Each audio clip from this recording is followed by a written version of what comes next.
उत्तर प्रदेश में मायावती के शासनकाल की सबसे बड़ी उपलब्धि कानून व्यवस्था की स्थिति में सुधार को माना जाता है। बीएसपी का एक मशहूर नारा रहा, चढ़ गुंडन की छाती पर मोहर लगेगी हाथी पर।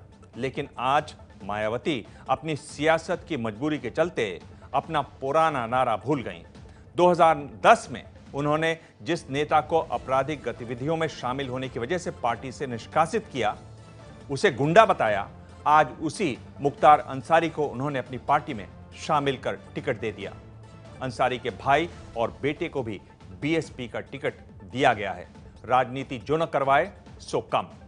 गुंडों की छाती पे बटन दबेगा हाथी पे, गुंडों की छाती पे बटन दबेगा हाथी पे, बटन दबेगा हाथी पे, बटन दबेगा हाथी पे। अब मैं मुख्तार अंसारी परिवार को बीएसपी में शामिल करने का फैसला लिया है। गुंडों की छाती पे बटन दबेगा हाथी पे, गुंडों की छाती पे बटन दबेगा हाथी पे।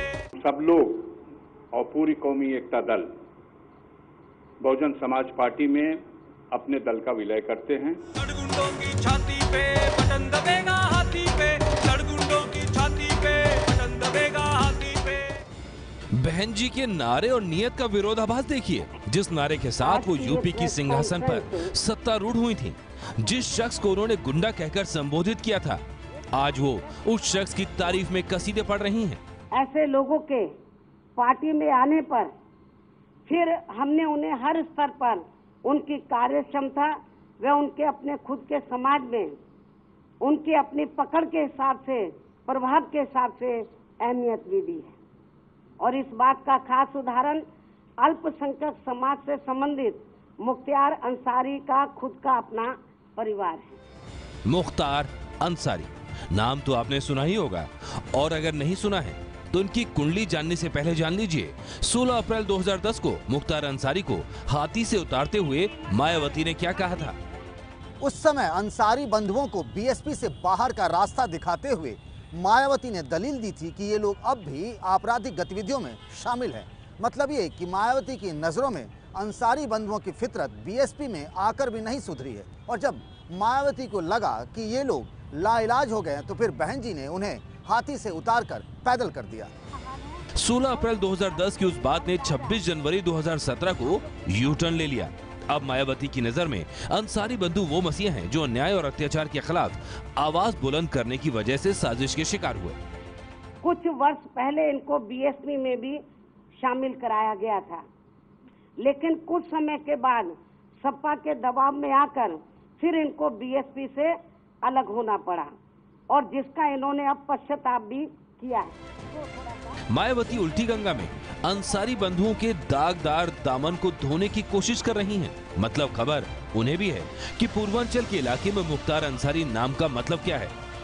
यहाँ से 50-50 कोस दूर गांव में जब बच्चा रात को रोता है तो माँ कहती है, बेटे सो जा, सो जा, नहीं तो गब्बर सिंह आ जाएगा।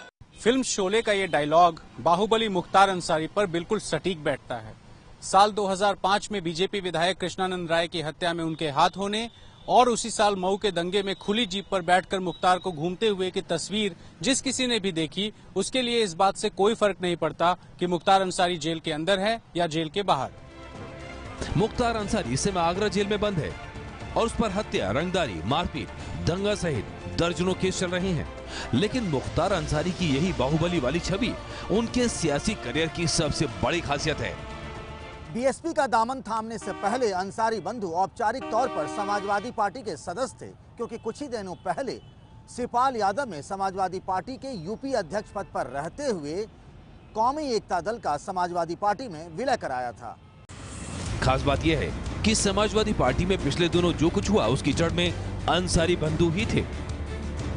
इसी साल जून महीने में मुलायम और शिवपाल ने अंसारी बंधुओं को समाजवादी पार्टी की साइकिल पर सवार करवाया था, लेकिन अखिलेश उनके नाम पर अड़ गए और आखिर में टिकट नहीं मिलने से नाराज अंसारी बंधुओं को मायावती ने पहला मौका मिलते ही अपने हाथी पर सवार कर लिया कि इनको अर्थात मुख्तार अंसारी परिवार को, खासकर पूर्वांचल के कृष्णानंद राय की हत्या से जो जोड़कर देखा जाता है, तो ये घटना सन 2005 में सपा सरकार के समय में घटी थी, जिसे अब बरसों बीत चुके हैं, जबकि इस मामले की सीबीआई जांच भी हुई है। लेकिन संबंधित अंसारी परिवार के मुताबिक इसकी पुष्टि के इनके आरोपी लोग आज तक भी कोर्ट में इसके पुख्ता सबूत नहीं जुटा पाए हैं। सियासत के ज्ञानीजन कहते हैं कि सियासी युद्ध में चुनावी योद्धा की सिर्फ कीमत देखी जाती है, उसके चाल, चरित्र और चेहरे की सिर्फ बात की जाती है। मायावती ने आज इसी व्यंग को सच साबित कर दिया है। अंसारी बंधुओं को क्लीन चिट देते हुए मायावती की नजर अपने हाथ में पड़े कागज पर बार बार पड़ रही थी, लेकिन सबको खबर है कि असल में मायावती की नजर कहां है। प्रधानमंत्री मोदी के संसदीय क्षेत्र वाराणसी से जुड़ा हुआ है आजमगढ़, मऊ और गाजीपुर का जिला, और माना जाता है इन 3 जिलों की करीब 1 दर्जन सीटों पर अंसारी बंधुओं की मजबूत पकड़ है। हमारी पृष्ठभूमि के बारे में हम खुद क्या बताएं? स्वयं श्री मुलायम सिंह यादव जी ने अपने बेटे को समझाने के लिए मंचों से बोला है कि एक ऐसा परिवार है जिसने देश की आजादी की लड़ाई लड़ी, सीमा पर बलिदान दिया। ब्रिगेडियर उस्मान महावीर चक्र विजेता जो नौशेरा के बॉर्डर पर 1948 में शहीद हुए। डॉक्टर मुख्तार अहमद अंसारी जो जब देश गुलाम था तब उन्होंने 1926-27 में इंडियन नेशनल कांग्रेस के प्रेसिडेंट की हैसियत से देश की आजादी की लड़ाई लड़ने वालों का संचालन किया। हमारे पूर्वजों में हर स्तर पर देश के लिए सेवाएं की हैं। और आमतौर पर अंसारी परिवार के प्रभाव को पूर्वांचल के मुस्लिम मतदाताओं से जोड़कर देखा जाता है, लेकिन मेरी नजर में ये पूरी तरह से सही नहीं है। मैं पिछले कुछ महीनों से लगातार पूर्वांचल में घूम रहा हूं और मैंने ये महसूस किया कि इस इलाके में गरीब तबकों में खास तौर पे काफी हद तक मुख्तार अंसारी उनके परिवार की छवि रॉबिन हुड जैसी है। दरअसल अंसारी परिवार के दरबार में बकरी की चोरी से लेकर फौजदारी तक के मुकदमों का निपटारा अंसारी बंधुओं के कानून और उनके कायदे के हिसाब से कर दिया जाता है। अंसारी बंधुओं की इस छवि को सियासत में सबसे पहले मायावती ने ही कैश करवाया था। मुख्तार अंसारी पहली बार साल 1996 में बीएसपी के टिकट पर ही चुनाव जीते थे और उसके बाद से लगातार जीतते आए।